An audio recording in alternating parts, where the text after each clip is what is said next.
todos, señores estudiantes de una diversidad de colegios de la ciudad, que me parece un escenario bastante interesante porque ustedes son la nueva generación de ciudadanos y la nueva generación de lectores, y nosotros que hacemos todos los días periodismo, hacemos un diario, en mi caso manejamos la redacción del diario El Universo.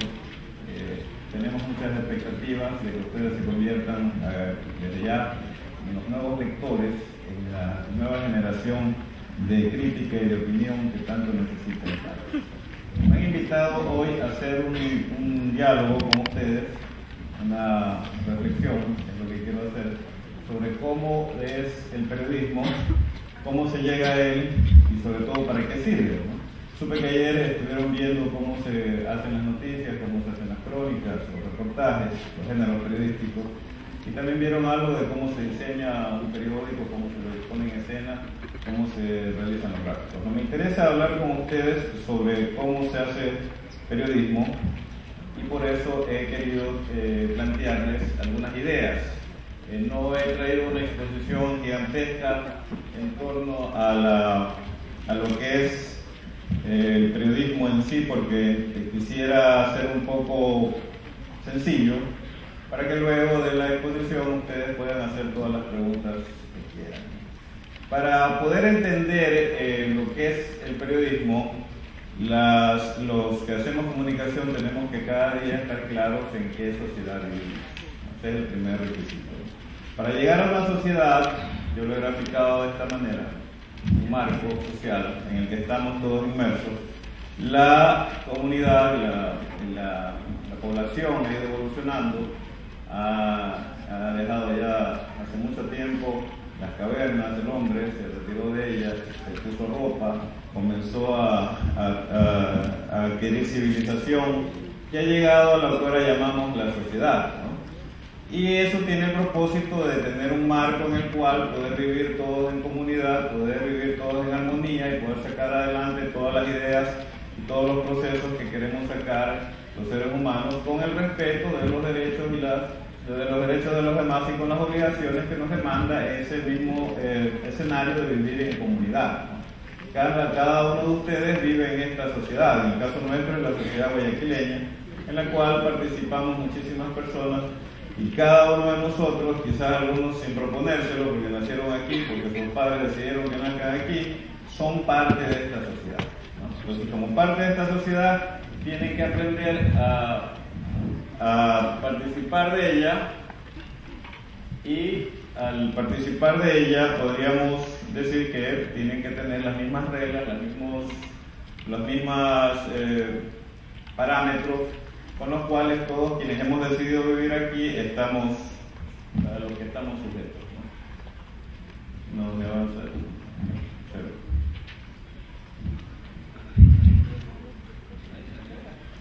Ok, entonces cada uno de nosotros es parte de esta sociedad y comienza a integrarla, ¿no? Entonces ahí está el marco social. Las paredes podríamos considerarlas en el límite, y las personas vamos integrando a la sociedad, nos sumamos a ella y decidimos que vamos a aceptar sus reglas, vamos a trabajar o participar con las reglas que plantea esta sociedad, y que vamos a respetar tanto esas reglas cuanto los derechos de los demás. Eso lo tenemos que tener claro, todos los ciudadanos. No estamos hablando todavía de periodismo, estamos hablando de ciudadanía, ¿verdad? Entonces cada uno tiene una misión y ahí se va poblando cada vez más el ámbito social,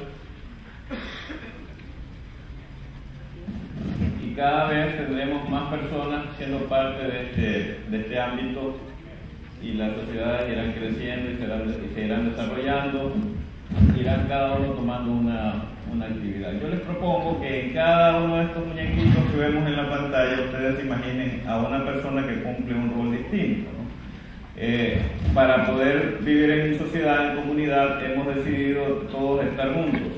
Y podríamos decir que algunos de ellos se dedican a ser médicos, por ejemplo, ¿no? Y es médico y se dedica a darle atención a los demás miembros de la sociedad, a llevarles el seguimiento de su salud, a atenderlos cuando están enfermos, etc. Otro de ellos podría ser el sacerdote, para los que son católicos. Y el sacerdote también es parte de la sociedad y se dedica a darles respaldo espiritual a todos los demás miembros de la sociedad. Allí también podría estar una enfermera, por ejemplo, ¿no? Como lo conocemos, está el señor que nos lleva el servicio de alimentación, el que vende la comida, la persona que da los servicios de limpieza, también es parte de la sociedad. Pero en esa sociedad también están otros personajes que son quizás de mayor prominencia por la trascendencia que tienen sus actividades, como por ejemplo están las autoridades, ¿no? Que son elegidas o son designadas también en esa sociedad. Están también las personas que nos dan respaldo económico, los banqueros. Están los profesionales que nos enseñan o que nos dan servicios con todo lo que saben, el arquitecto, el ingeniero, como ya lo señalé, el médico. Cada uno de ellos juega un rol en la sociedad, ¿no? Y cada uno sabe que ese es el límite del que no se puede salir y sabe que tiene que atender a los demás y luego que también recibirá atención de los demás. Entre esas personas que vemos ahí está también el periodista. En su rol en la sociedad es llevar a los demás la información que necesitan y que les va a ser útil, ¿no? Canalizar las opiniones que los demás necesitan emitir y orientar a través de esas opiniones a la sociedad misma con absoluta responsabilidad y con absoluto apego profesional, porque el periodista es un profesional como es cualquier otro profesional, como el médico, como el ingeniero, como el arquitecto, como el aviador, el docente, el profesor. En este marco también están los maestros, ¿no? Cada uno de ellos se dedica a darle lo que él sabe hacer a los demás miembros de la sociedad, ¿no? Entonces el maestro se dedicará a enseñarle a los demás. Pero ocurre que las sociedades no son perfectas y también ocurre que hay elementos que siempre están al margen de estas y se quedan fuera.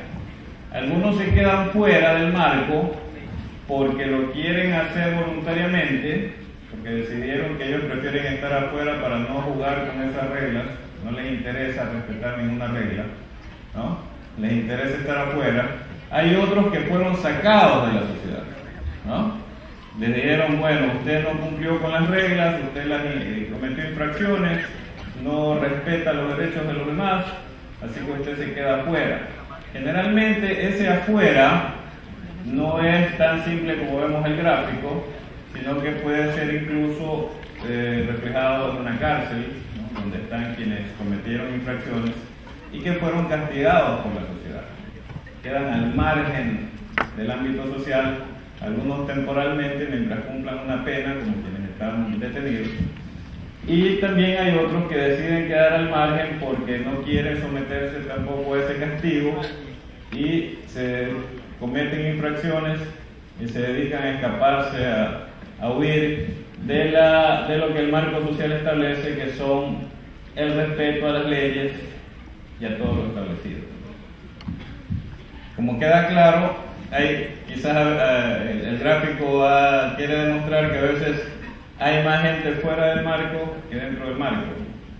Los que juegan con las reglas suelen ser en algunas ocasiones, en algunos grupos sociales, menos que los que quieren jugar sin reglas, ¿no? Y los que quieren jugar sin reglas tratan de sacarle provecho a eso. Y lo curioso es que de cada uno que está dentro del marco puede haber un reflejo fuera del marco, ¿no? Si dentro del marco hay un médico que atiende a la sociedad con mucha prolijidad y con mucho profesionalismo, fuera del marco puede haber alguien que se hace pasar como un médico y que finge serlo y que trata también de ganar dinero sin haber ido a la universidad y sin haberse ganado un título, ¿no? Si dentro del marco hay un cura que da respaldo espiritual, como decíamos hace un rato, y que atiende a los feligreses, fuera del marco puede haber otro que en cambio abusa de niños o que también tiene vicios que no deberían tener los curas, o que de pronto tiene por ahí más de un hijo, como vimos hace poco un presidente latinoamericano que ha sido muy fértil, ¿no? Muy fértil y ha tenido muchos hijos que ahora está reconociendo cuando ya dejó de ser cura. Si dentro del marco está el futbolista que juega, entrena todos los días como debe ser, fuera del marco está el que nunca va a entrenar y que llega de pronto a la media hora antes del partido y trata de sacarle provecho a eso y trata de jugar también en las mismas condiciones. Y así por el estilo. Si dentro del marco está el banquero que comete su trabajo con absoluta normalidad, con absoluto respeto a las reglas, fuera del marco está aquel que recoge dinero y luego se lo lleva. Y de pronto desaparece, cierra la puerta del banco y nadie más supo de él, y quedan por ahí un grupo de personas desesperadas por saber qué pasó con su plata, ¿no? Pero también, si dentro del marco hay periodistas que cumplen su trabajo con profesionalismo, fuera del marco también los hay. También hay aquellos que no cumplen su trabajo con profesionalismo, sino que lo hacen de manera irregular, beneficiando a alguien, atacando a alguien, cuando esa no es la tarea ni remota siquiera del periodismo, ser instrumento de ataque a favor o en contra de alguien, sino ser un reflejo de lo que la sociedad demanda. Quiero con esto graficarles así de manera simple qué es lo que debemos saber, una de las cosas que debemos saber los periodistas permanentemente antes de tomar decisiones periodísticas, ¿no? Porque todos los días, quienes hacemos un medio de comunicación, debemos tomar decisiones periodísticas, sabiendo cuáles son las reglas de este juego social, sabiendo quiénes son los que las cumplen, quiénes son las que las incumplen, y cuál de esas cosas puede ser de mayor interés en el momento de hacer información. Cuántas de las cosas que hacen los que están afuera del marco, que suelen ser los corruptos, los delincuentes, los prófugos, los que no quieren someterse a reglas, los que cometen actos de abuso, cuántas de esas cosas pueden ser de interés para que la conozcan quienes sí están dentro del marco, y así puedan esas personas que están dentro del marco social tomar las decisiones adecuadas respecto a determinada situación. Eso es importante tenerlo claro. ¿Cuáles son los gustos y las necesidades de ese marco social? Yo le digo a mis alumnos, siempre les pongo como ejemplo, de mis alumnos en la universidad, les digo, bueno, ustedes son periodistas y van de pronto se enamoraron de un coreano, le digo a las chicas, y se fueron a vivir a Seúl, ¿no? Seúl es la capital de Corea del Sur. La Corea que se puede acceder, a la otra Corea la Corea del Norte es inaccesible. Y de pronto se fueron a Seúl y se instalan en esa sociedad, ¿no? Y llegan a querer trabajar en esa sociedad y dicen, bueno, yo soy periodista, aquí está mi título, quiero trabajar en esta sociedad. Y su primer trabajo es ir al mercado a ver qué es lo que está pasando con los precios, con los productos de primera necesidad, como hacemos acá también. Y la periodista llega y de pronto se encuentra con un escenario en el cual encuentra una gran cantidad de perros degollados y listos para la venta, ¿no? Para la venta por libra, ¿no? Como un cerdo, como una vaca, ¿no? Entonces la periodista se horroriza y regresa corriendo a donde está su editor en el periódico de Seúl y dice, horror, he encontrado en este mercado que matan perros y se los comen o los venden para comerse. Y el editor le dice, ¿y si en esta sociedad se comen perros? ¿Cuál es la novedad? ¿Cuál es la noticia? Si aquí uno de los platos típicos de los coreanos tiene como ingrediente principal el perro. Y hay sitios donde se crían y se alimentan perros para el sacrificio, para la venta, para llevarlos al mercado, desbaratarlos y venderlos por libres. Entonces, es un ejemplo típico de estar mal enfocado en la sociedad a la que estás sirviendo. Si ya te cambiaste de sociedad, ¿no? De la sociedad ecuatoriana a la sociedad asiática o coreana en este ejemplo, tienes que saber cuáles son las reglas del juego con las que ellos están viviendo. tienes que saber que allá sí es posible hacer eso, tienes que saber cuáles son sus religiones, tienes que saber cuáles son sus prioridades, tienes que saber cuál es su sistema de gobierno. No te puedes enojar porque de pronto encuentras que hay sociedades europeas donde el Parlamento puede sancionar al primer ministro, y luego del primer ministro lo que hay es un monarca que tiene una actividad más decorativa, no hay un presidente. Son repúblicas o son sociedades parlamentarias. Su principal referente político es el Parlamento, es decir, un símil con el Ecuador sería la Asamblea, ¿no? Es el principal poder político. Aquí en cambio es distinto, aquí el principal poder político es el Ejecutivo, es decir, el presidente de la República. Entonces son rasgos muy distintos y sencillos, simples ejemplos que les estoy dando de cómo cada sociedad puede ser diferente y cómo cada periodista debe saber en qué sociedad se encuentra, a qué sociedad sirve, cuál es su rol dentro de esa sociedad y quiénes son los que están fuera, y cómo saber también cómo contactarse con los que están fuera para poder investigar determinados hechos que al periodista le interesan investigar. Hay ejemplos mucho más extremos, ¿no? Si vamos a las sociedades musulmanas del otro lado del mundo, encontraremos que hay mujeres que no pueden mostrar su rostro, ¿no? Ustedes lo han visto, ¿no? Y hay un instrumento que se llama la burka, ¿no? Que es algo así como, ¿no? Es más que un turbante, ¿no? Es una cosa que les cubre todo el rostro y les deja apenas un agujero pequeño para que puedan ver, ¿no? Y las mujeres andan así todo el tiempo, cuando están en un escenario público, ¿no? Ahí no importa si se maquillaron o no se maquillaron, porque nadie las va a ver, ¿no? O sea, no importa si están usando un adecuado lápiz de labio. Pero a usted que es de esta sociedad, le va a parecer extrañísimo. Va a decir, horror, ¿qué es eso? Porque ella no puede mostrar su rostro. Pero resulta que por razones religiosas y por razones políticas y sobre todo culturales, ¿no? Que vienen de muchísimo tiempo atrás, esas personas han decidido que así es su sociedad. Y esas mujeres están de acuerdo, ¿no? Usted no puede decirle a esa mujer, qué pena que tengas que usar eso. Porque ella desde pequeñita, desde que se acuerda, desde los 2 años, desde los 3 años, le enseñaron que tenía que ponérselo. Y ella está consciente de eso y quizás hasta le gusta, ¿no? Es su realidad, es su vida. Entonces esa es una sociedad absolutamente distinta a la nuestra.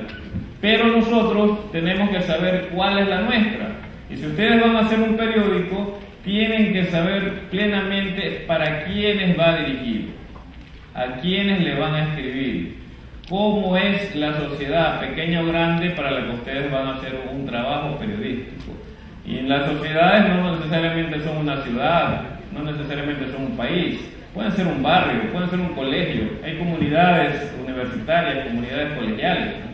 Y si ustedes van a hacer esa tarea y el límite de su sociedad o de su comunidad es el colegio, entonces lo primero que tienen que saber plenamente es cómo es esa comunidad, cómo es esa sociedad a la que van a servir con su trabajo de comunicación, qué le gusta, qué no le gusta, qué le sirve, qué no le sirve, cómo piensa, cómo actúa, a qué horas duerme, a qué horas se levanta, qué música prefiere, cuál es la comida preferida, no el perro obviamente, ¿no? En las sociedades nuestras no se come perro, esperemos que nunca ocurra, pero no es así. Todo eso tienen que conocerlo, porque cada una de esas cosas les va a servir a ustedes para poder, como actor social, como uno de los múltiples actores sociales, poder llegar a los otros actores sociales con suficiente información que les va a resultar útil, que les va a resultar de verdadero agrado saber. Y al mismo tiempo deben saber cuáles son los que están fuera para manejar diferente esa situación, porque los que están fuera teóricamente no tienen por qué participar de la discusión social. Si están fuera no pueden ellos opinar, no pueden participar en la toma de decisiones, porque ellos decidieron estar fuera o fueron puestos fuera por su mal comportamiento. ¿De acuerdo? Entonces hay que tener claro eso. Cuando un periodista va a la penitenciaría del Litoral a buscar información de un recluso, sabe que va a hablar con alguien que está fuera del marco social. Y sabe que esa persona que está fuera quizás le va a dar una información no totalmente transparente porque va a ser muy interesada en su realidad, o porque también esa persona, si en algún momento fue corrupto o está ahí por corrupción, puede repetir la práctica, ¿no? Y de pronto de manera corrupta les cuenta una historia que no es cierta. Hay algunos delincuentes que ofrecen entrevistas y quieren cobrar por ellas, ¿no? Entonces, porque sus historias son fantásticas, ¿no? Yo recuerdo el caso, ustedes estaban muy pequeños o quizás no nacían. Aquí hubo un tipo que se llamaba Daniel Camargo, que luego murió en la cárcel, que fue encarcelado porque supuestamente él era el autor de una serie de violaciones y crímenes de chicas muy jóvenes que se ocurrieron aquí, cerca de aquí, en la vía Daule, ¿no? En la altura del kilómetro 10. Ahí dejaba botados los cuerpos, según el relato de Camargo. Cuando los periodistas querían hablar con él, un delincuente, un asesino en serie, un asesino múltiple, un tipo que a todas luces no estaba coherente, no estaba en sus cabales, él ofrecía vender las entrevistas y él quería dinero acá. Éticamente el periodista no debe comprar información, no debe comprar entrevistas ni ningún dato, lo consigue, lo reportea. Pero Camargo las quería vender y quizás alguien se las compró. Entonces lo que ocurre ahí es que como es una persona ya sin escrúpulos, una persona marginada de la sociedad, una persona que ya no tiene nada que perder porque ya está sentenciada, entonces le dirá todo lo que él quiera o le dirá lo que usted quiere escuchar. Eso hay que tenerlo claro. El periodista debe saber que es importantísimo conocer a la sociedad, pero es importantísimo también saber cómo manejarse con los que están fuera, voluntariamente o porque la sociedad los expulsó. ¿De acuerdo? Esa es la primera parte de lo que quería decirles, ¿no? Primero, saber dónde tienen puestos los dos pies, en qué sociedad, cómo manejarse allí, qué es lo que les interesa saber, cómo debe llevarles a ustedes esa información. Y luego saber que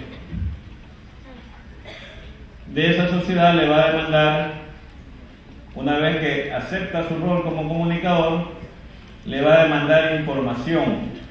Y esa información es la que usted tiene que buscar continuamente para poder hacer su trabajo periodístico a cabalidad. Quiero avanzar. Quiero cambiar de cuadro. Entonces, ese ámbito social es clave y hay que tenerlo claro. Luego viene la información del otro. Información, ¿no? Y yo, para hablar de información, he tomado como gráfico esto que ustedes deben conocer, un instrumento que es muy popular, que es un embudo. ¿Y por qué he tomado el embudo? ¿Por qué? Porque la acción social, como lo hemos visto en el gráfico anterior, produce muchísima interacción, produce muchísimo diálogo, produce muchísimos hechos, y cada uno de esos hechos, pequeños, medianos, grandes, pueden convertirse en información. Entonces, si todo eso se produce o se convierte en información, puede ser que necesitemos un gran recipiente para recibirla. Nosotros somos los periodistas, por ende somos los que dentro de la acción social debemos preocuparnos por el manejo de la información, ¿no? El manejo, y cuando digo manejo estoy hablando en el sentido literal, ¿no? O sea, de cómo llevarlo hasta una audiencia de manera adecuada, de manera correcta, ¿no? Porque a ratos también el término manejo es satanizado, no es como que ellos manejan la información, dice. Sí, pero si es como que usted diga, maneja un vehículo, sí, lo lleva hasta el garaje. Ahora, si lo choca es otra cosa, ¿no? Si choca con la información también es un asunto inadecuado. La información llega por muchas vías y llega en grandes cantidades. Por eso la gráfica muestra un embudo donde podríamos tener muchísima información. Y quiero que se imaginen ustedes que toda esa información que ocurre o que llega a una sociedad, a una comunidad, el periodista, uno de los miembros de la sociedad, que tiene el rol de informar a los demás, tiene que hacer una selección. Y toda esa información se va filtrando y por la parte inferior solo saldrá aquello que a la comunidad le sirva, a la comunidad le interese o que sea necesario que sepa, así no le interese. Porque hay ocasiones en que los periodistas contamos cosas que a mucha gente parece no interesarles, pero tienen que saberlas, ¿no?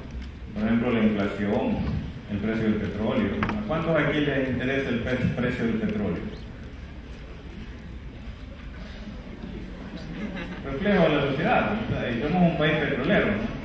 A poquísimos les interesa, eso es lo que sostiene el presupuesto nacional.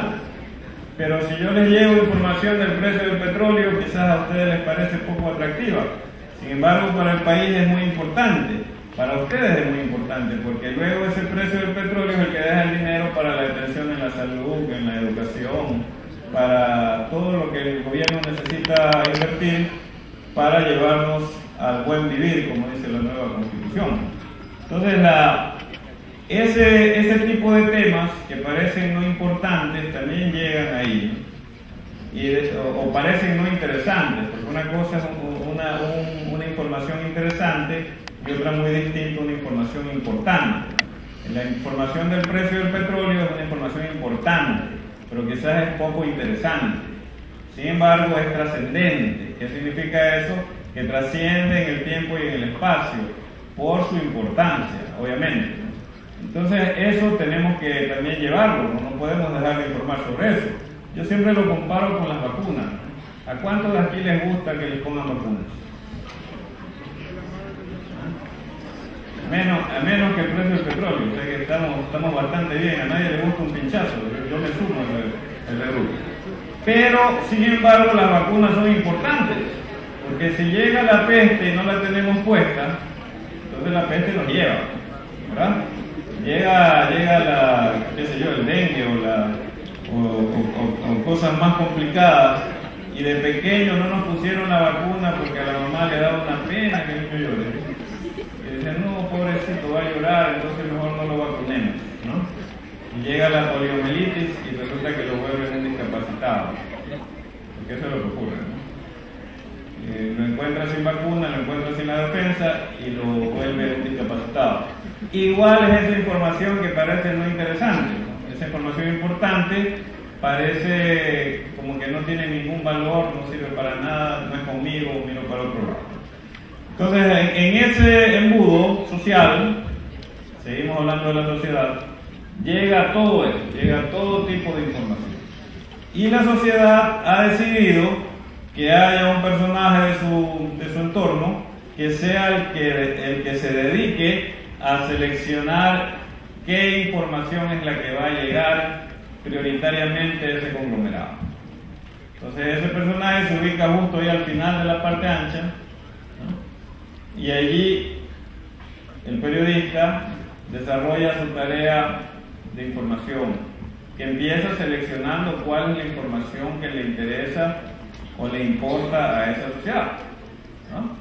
Porque en las páginas de un periódico, o en los 30 minutos de un noticiario, o en las 2 horas de un noticiario radial, no va a poder contarse todo el cúmulo de información que hay, o todo el cúmulo de hechos que han ocurrido, sino aquellos que son de importancia y de interés, dos conceptos importantísimos, para la comunidad a la que va dirigida, ¿no? Volviendo al ejemplo de Corea, allí cuando la periodista quiso filtrar como información la venta de carne de perro, entonces quienes estaban por encima de ella en el medio le dijeron, no, eso no es información en esta sociedad, eso es normal en esta sociedad, eso ocurre todos los días, eso ocurre todo el tiempo y es muy rico porque es uno de los platos típicos de Corea. sea, allí estás perdiendo el tiempo si le vas a decir a la gente que es horroroso comer perro, porque ellos desde chiquitos lo han comido, ¿no? Desde que tienen uso de razón, alguna vez de la semana comían algún plato con carne de perro. Entonces eso se queda y se da prioridad a otras informaciones que pueden ser más urgentes, que pueden ser más trascendentes, que pueden ser más importantes para esa comunidad, ¿no? Esa es la tarea que hacemos los periodistas todos los días. ¿Y cómo la hacemos? Tenemos que saber las reglas del juego. Una de las principales reglas del juego, no solo para los periodistas, sino para todos, es esto que es la Constitución. Y después de la Constitución, las leyes, ¿no? Esta que tengo aquí es la copia fidedigna, o una de las que imprimió directamente el registro oficial del Ecuador el lunes 20 de octubre del 2008, y estamos hablando de la Constitución de Montecristi, ¿no? La que está vigente, ¿no? En su artículo 18 dice: todas las personas en forma individual o colectiva tienen derecho a, 2 puntos. Primero, buscar, recibir, intercambiar, producir y difundir información veraz, verificada, oportuna, contextualizada, plural, sin censura previa acerca de los hechos, acontecimientos y procesos de interés general y con responsabilidad ulterior. Esta es la regla del juego social. La sociedad ecuatoriana ha decidido esto, ¿verdad? Y aquí vemos que es un derecho que no solo tenemos los periodistas, tenemos todos los ciudadanos. Y entre lo que destaca, hay una parte que sí es bien periodística, ¿no? Que dice: buscar, recibir, intercambiar, producir y difundir información veraz, verificada, oportuna y contextualizada. Eso es bien periodístico. O sea, si un periodista quiere saber cómo tiene que hacer su trabajo en esta sociedad, no tiene que buscar la forma de adivinarlo. Aquí está escrito, ¿no? Tiene que regirse la regla. Si no le gusta, entonces tiene que irse a otra sociedad, ¿no? Dice: bueno, la sociedad ecuatoriana me parece que ha puesto unas reglas muy complicadas, o me parece que tiene unas reglas inadecuadas, yo me voy a otra sociedad. Y se va allá al Oriente Medio, se pone un turbante y decide que va a trabajar allá, ¿no? Pero mientras lo hace acá, y en el caso de ustedes que van a hacer medios en sus comunidades, tienen que saber cuáles son las reglas y tienen que respetarlas. Entonces, con estos criterios de búsqueda, de recepción, intercambio, producción y difusión de la información, tiene que trabajar la persona que la filtra, ¿no? Y que no la filtra porque le da la gana, ni porque tiene que filtrar lo que le gusta a él y lo que no le gusta lo deja afuera, porque eso también es quimérico, eso no es real. La filtra de acuerdo a cómo la sociedad demanda esa información, a cómo su audiencia necesita saber de esa información, ¿no? Porque si él filtra mal, entonces vendrá otro periodista en otro medio, hará bien su trabajo y se darán cuenta de que hubo cosas que él no quiso revelar, ¿no? Que no quiso decir, que no quiso transmitir. Eso es muy fácil de detectar, ¿no? O sea, un hecho, y si es un hecho de trascendencia importante, no se puede ocultar. O sea, por más que a alguien se le ocurra que quiere tapar el sol con un dedo, eso es muy difícil, ¿no? Quizás lo podrán ocultar un día, 2, pero el tercero se sabe, ¿no? Entonces hay que tener claro eso. No hay el crimen perfecto, como dicen los jueces, ¿no? Entonces, el periodista que hace bien su trabajo se ubica ahí donde le corresponde, se pone a receptar información y comienza a filtrarla.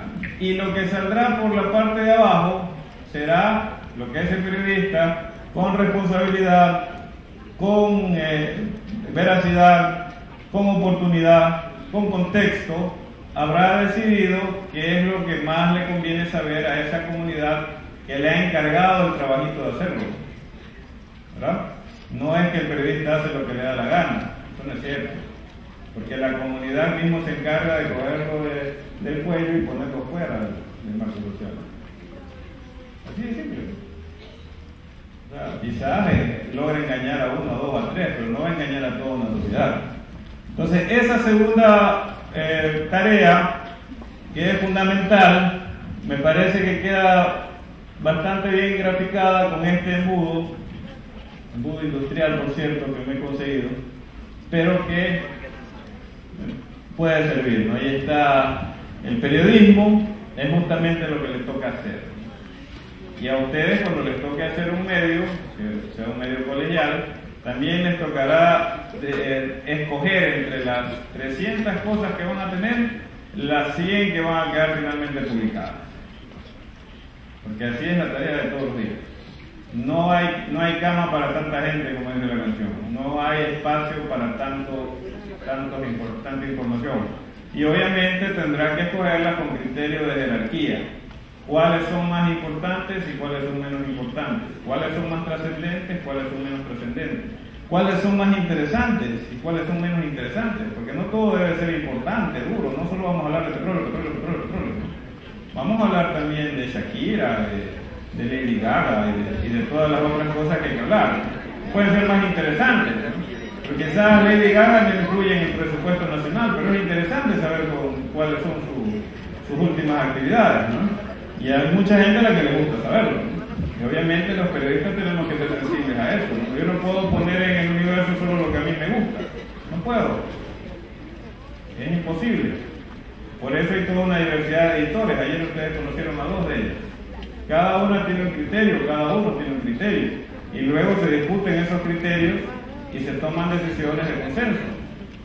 Pero obviamente cada una además defiende su área. Entonces la editora de entretenimiento siempre defenderá que la noticia de Lady Gaga es más importante que la del petróleo. Y la economía lo contrario, ¿no? Es lógico, es normal, ese es parte del trabajo de todos los días. Entonces hacemos periodismo para una comunidad. ¿Cómo lo hacemos? Esto que está aquí graficado, ¿qué es? ¿Qué les parece que fuera? ¿Cómo? Arqueología. Exactamente, es arqueología, ¿no? Estos señores que están ahí, ¿no? Aquí es muy incipiente la arqueología y siempre vienen de afuera a dirigirla, ¿no? Aquí había una escuela en la escuela que creo que ya no existe. Que existe es muy reducida, ¿no? Entonces siempre que se ha buscado vestigios, se recurre a la arqueología. ¿Por qué se recurre a la arqueología? Y me gusta trabajar este tema con esa imagen. Porque la arqueología tiene como tarea reconstruir lo que ocurrió hace 3.000, 5.000, 10.000 o más años, ¿no? Imagínense eso, ¿no? Una persona con una brochita en la mano, con una pala, ¿no? Tiene ahí un indicio, encontraron un recipiente de barro con alguna inscripción determinada y comienzan a excavar. Pero obviamente no van a excavar con una retroexcavadora, ¿no? Porque si meten una retroexcavadora ahí, destrozan todo lo que había, y es que es justamente lo que están buscando, ¿no? Sino que comienzan a hacerlo de manera muy pausada, muy despacio, muy profesionalmente, con absoluta paciencia. Ellos tienen paciencia oriental, ¿no? Y se demoran 3, 5, 10 años en descubrir que en ese sitio tomó un baño Atahualpa, ¿no? Por ejemplo, ¿no? O que en ese sitio hace 5.000 años empezó lo que iba a ser la comunidad Valdivia, o lo que eran los vestigios de Chorrera, Machalilla, ¿no? Aquí en Manaví. Ellos trabajan así. Los periodistas tenemos que hacer algo parecido. Tenemos que reconstruir hechos, porque obviamente la gran mayoría de los hechos no ocurren delante de nuestros ojos, ¿no? En el mejor de los casos, llegamos 10 minutos tarde, ¿no? Pero si ya ocurren delante de nuestros ojos, significa que nosotros los planificamos, ¿no? O nosotros los provocamos. Con la excepción de un partido de fútbol o de una rueda de prensa o de, qué sé yo, una audiencia judicial, que ya son hechos que ya están agendados, ¿no? Usted sabe que la audiencia es a las 10, entonces usted va, se siente y sabe que a las 10 va a ocurrir eso. Usted sabe que la sesión de la asamblea es a las 11, hasta las 10:59 los asambleístas se abrazan y toman café juntos. A las 11 se prenden las cámaras y se comienzan a insultar, ¿no? ¿No? se comienzan a lanzar el sándwich y el café, ¿no? Usted sabe que eso va a ocurrir, ¿no? Usted ya va, se sienta, usted sabe que el partido es a las 3 de la tarde, se va de las 2:30, se compra sus hot dogs, sus cervezas, así que está en edad de consumirlas, y se sienta ahí a esperar el partido, ¿no? Sabe que va a ocurrir, pero esa es la minoría de hechos, la gran minoría. La gran mayoría ocurre de manera inusitada, ocurre sin que usted lo sepa, ocurre en un sitio remoto. Entonces, en el mejor de los casos, repito, el periodista llegará 10 minutos tarde, si tiene mucha suerte llegará 5 minutos tarde, ¿no? Hay un choque en la avenida, qué sé yo, la avenida de Bomberos, aquí cerquita. Hasta que nos movilizamos de aquí, ustedes todos que son periodistas y yo que soy periodista, llegaremos en 15 minutos, ¿no? Hasta el sitio del choque.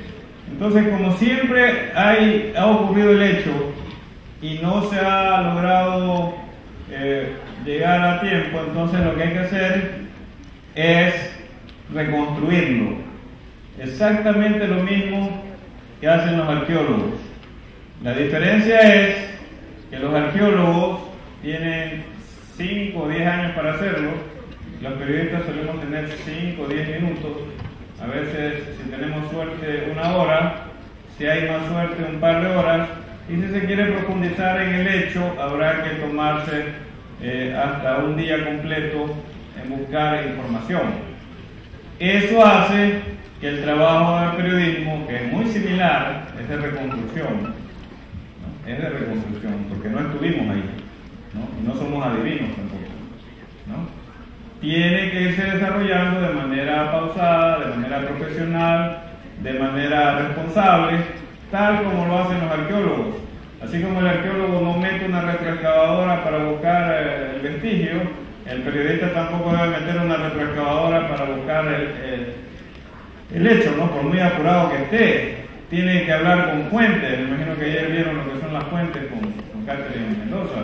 Tienen que hablar con fuentes, tienen que buscar a los testigos, tienen que reconstruir el hecho, tienen que ir donde la autoridad, tienen que ver quién participó, quiénes fueron los involucrados, qué dice el uno, qué dice el otro, cuál de las cosas que dicen tienen lógica, porque una de las principales herramientas que debe usar el comunicador es la lógica.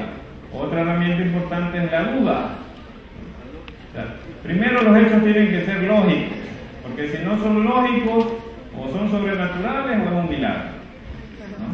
Pero si no están dentro de los parámetros lógicos, entonces ahí algo está equivocado, ¿no?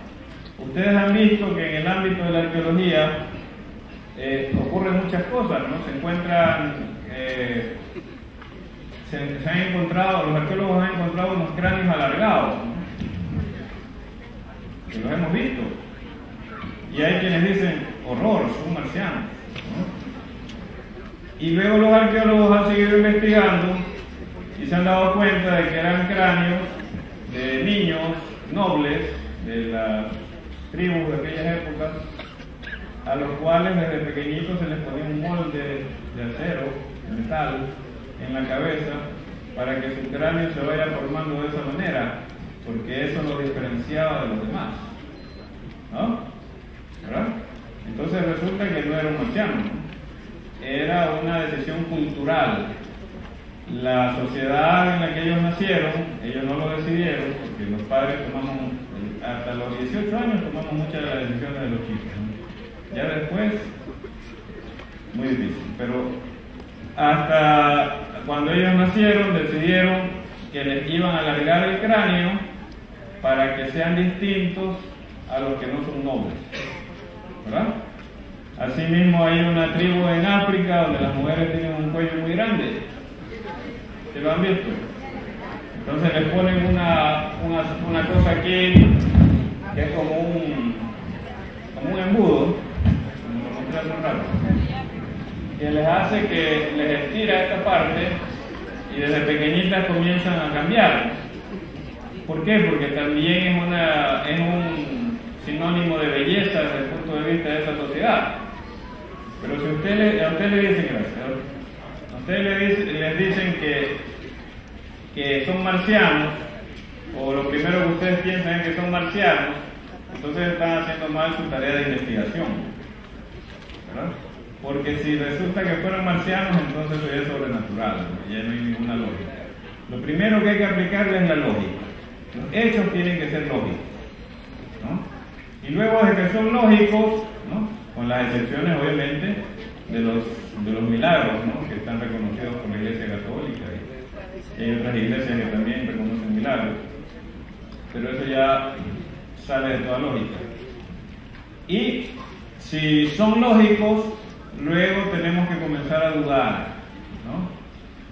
Tenemos que verificar todo lo que creemos que es.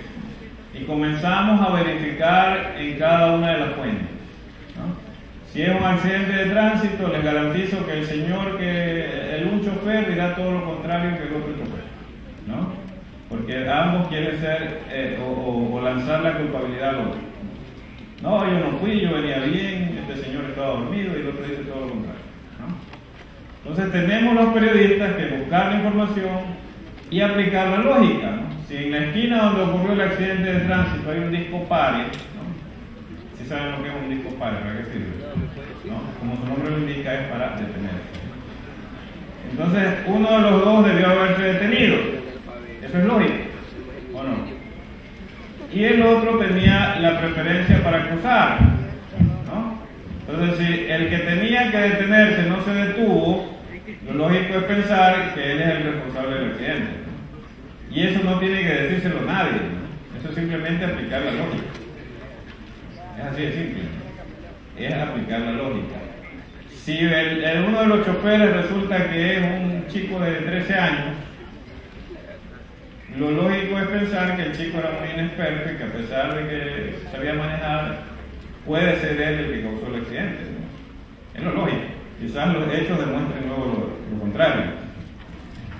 Pero eso se hace con procesos de investigación. Procesos de investigación que están relacionados directamente con los géneros y que los llevan a ustedes a constatar, a verificar cuál es el hecho que en realidad ocurrió, si quieren ser demasiado ambiciosos. Yo siempre pienso que lo correcto es hablar de aproximarse lo que más se pueda a la verdad. ¿Y qué es la verdad? Eso sí son aguas profundas, ¿no? ¿Qué es la verdad? Concepto tremendamente complejo, porque la verdad puede ser una o pueden ser muchas, ¿no? Yo les garantizo que si en este rato me pongo a indagar aquí por qué vinieron ustedes, ¿no? Encontraré muchas verdades, ¿no? Quizás yo me pongo a hacer mi trabajo minucioso periodístico y la verdad general es que todos vinieron aquí a escuchar, ¿no? Yo me siento muy halagado, ¿no? Y es probable que no almuerce, diga qué emoción, no he quedado satisfecho con esto. Los chicos vinieron temprano a escucharme. Pero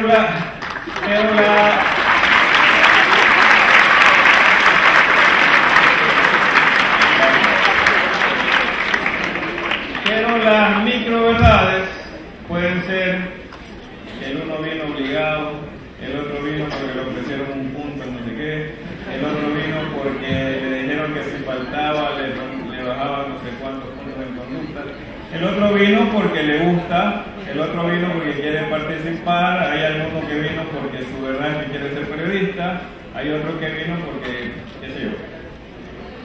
Hay muchas verdades. Ahora, ¿cuál es la que predomina? ¿Cuál es la que predomina? Y esa es la que finalmente le va a interesar a la sociedad que vimos en el inicio, es a la que nos debemos, como periodistas y como ciudadanos. ¿Qué es la verdad? Entonces ahí el concepto básico es que la verdad es todo lo que refleja unos hechos con absoluta transparencia y con absoluta realidad. Pero en los mismos hechos suele haber complejidades, ¿no? O sea, ahora mismo se está discutiendo, luego de todos los años que los arqueólogos han mostrado, viendo la arqueología, han mostrado a los dinosaurios como todos los conocemos, ustedes los han visto, ¿no? Esos que se comen a la gente, algunos, porque la mayoría son vegetarianos, pero hay los que se comen a la gente y los que se comen entre ellos, y algunos son gigantescos y otros son 3 veces más grandes que un elefante.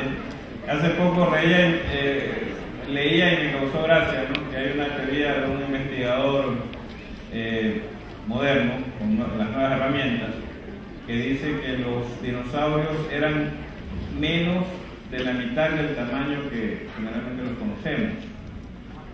¿Y por qué dice eso? Porque él ha hecho sus estudios y ha determinado que en algún momento, en los años 20, en 1920, cuando se comenzó a hablar con fuerza de esto, alguien aplicó mal una fórmula que era la que le daba el tamaño a los restos que encontraban. Y esa mala aplicación de la fórmula hizo que lo que debió ser de 10 centímetros pueda ser de 25, ¿no? Entonces él sostiene con mucho detalle que si habíamos dicho que un dinosaurio era de 20 metros de alto, resulta que debe ser en realidad de 8, ¿no? O de 7. Esa es otra verdad. Puede haber una distorsión, no hay que descartarlo. Puede ser lógico, ¿no? Y uno sí se pregunta por qué las iguanas son tan chicas y los dinosaurios eran tan grandes, ¿no? Si son parientes cercanos, ¿no? Puede ser que haya sido una verdad distorsionada, quizás no intencionalmente, quizás de manera accidental, pero distorsionada. Eso puede ocurrir en todos los hechos que nos dediquemos a verificar si no lo hacemos adecuadamente, si no seguimos los procedimientos, la recolección adecuada de datos, la confrontación de esos datos, la verificación y luego sostener periodísticamente solo aquello que sea verificable, ¿no? Porque en periodismo hay una realidad: las cosas existen cuando se las puede demostrar. Cuando no se las puede demostrar, no existen. Eso está muy relacionado con la legislación. Usted puede saber que tal persona es el ladrón, pero si no hay cómo demostrarlo, el señor sale de la prisión. Usted puede saber en periodismo que el señor es ladrón, pero si no hay cómo demostrarlo, no se lo puede publicar. Y hay muchas personas que se enojan y dicen, pero los periodistas no publican, si todo el mundo sabe que es ladrón. Sí, pero todo el mundo sabe, no significa que esas personas tienen cómo demostrarlo. Es complejo.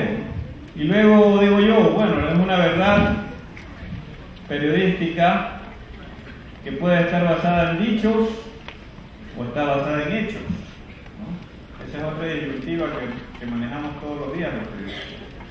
Hay verdades basadas en dichos. Yo digo que es así, punto. Yo soy la fuente, ¿no? Últimamente hay muchas verdades basadas en dichos. Uno dice, no, es que no consultaron a fulano. Y fulano dice que a pesar de que el reloj dice que son las 10 de la mañana, fulano dice que son las 10 de la noche, punto. Esa es la verdad, ¿no? ¿Qué le parece? Entonces, hay verdades dichas, ¿no? Hay mucha gente que sale y tiene la capacidad suficiente. La prominencia, el concepto de prominencia significa que es una persona muy importante, muy influyente, ¿no? Tiene la prominencia, tiene el rango. El concepto de rango es que la sociedad le ha otorgado una categoría importante entre las autoridades, como para decir cosas, y que esas cosas por sí solas sean tomadas ya como un hecho. Eso para la sociedad funciona perfectamente. Para los periodistas eso no debe ser suficiente. No se puede tomar como verdades absolutas solo lo que dice una persona, lo que dicen 2 o 3. El periodista debe buscar la verdad en los hechos. Por eso hablo yo de basada en hechos. Y ya dije hace un rato que tiene que ser primero lógico y luego usar la duda como herramienta para lograr aproximarse todo lo que pueda a lo que en realidad ocurrió. Es casi imposible que hablemos de verdades 100% verificadas. Los arqueólogos no pueden tampoco, ¿no? Ellos se aproximan. Ellos hacen cálculos, encuentran vestigios y luego hacen dibujitos y dicen, así debió ser, ¿verdad? Por lo que han encontrado. Pero no es que encontraron todas las piezas de rompecabezas, ¿no? Encontraron un 20%. Hace poco el presidente Chávez presentó el rostro de Bolívar, ¿vieron eso? ¿No? ¿Sí vieron eso? Eso fue ahora en julio, para el natalicio de Bolívar justamente, el 24 de julio. Y el presidente Chávez muestra un rostro hecho por investigadores, muchos de ellos forenses, otros arqueólogos, a partir del cráneo de Bolívar que él mismo hizo retirar de la tumba del Libertador que está en Caracas, ¿no? Un hecho muy polémico. Él abrió la tumba, ordenó la apertura de la tumba para verificar si el Libertador había sido envenenado. La conclusión final todavía no se sabe, pero lo que se conoce es que no hay vestigios de envenenamiento. Y en ese proceso, los investigadores recrearon el cráneo de Bolívar. Hay quienes han encontrado esa recreación muy parecida al rostro de Chávez. Dicen, qué cosa tan extraña, dicen, ¿no? Pero ahí ya se comienza a dudar, ¿no? Ahí se está aplicando la duda, ¿no? Entonces uno ve las fotos y dice, oye, qué casualidad, Bolívar se ha parecido a Chávez, ¿no? Cosa interesante, mira cómo es el destino. Entonces uno duda y dice, hay un manejo político del asunto, ¿no? Me imagino que los investigadores tendrán cómo defender su postura. Pero lo que ellos hicieron fue partir del esqueleto.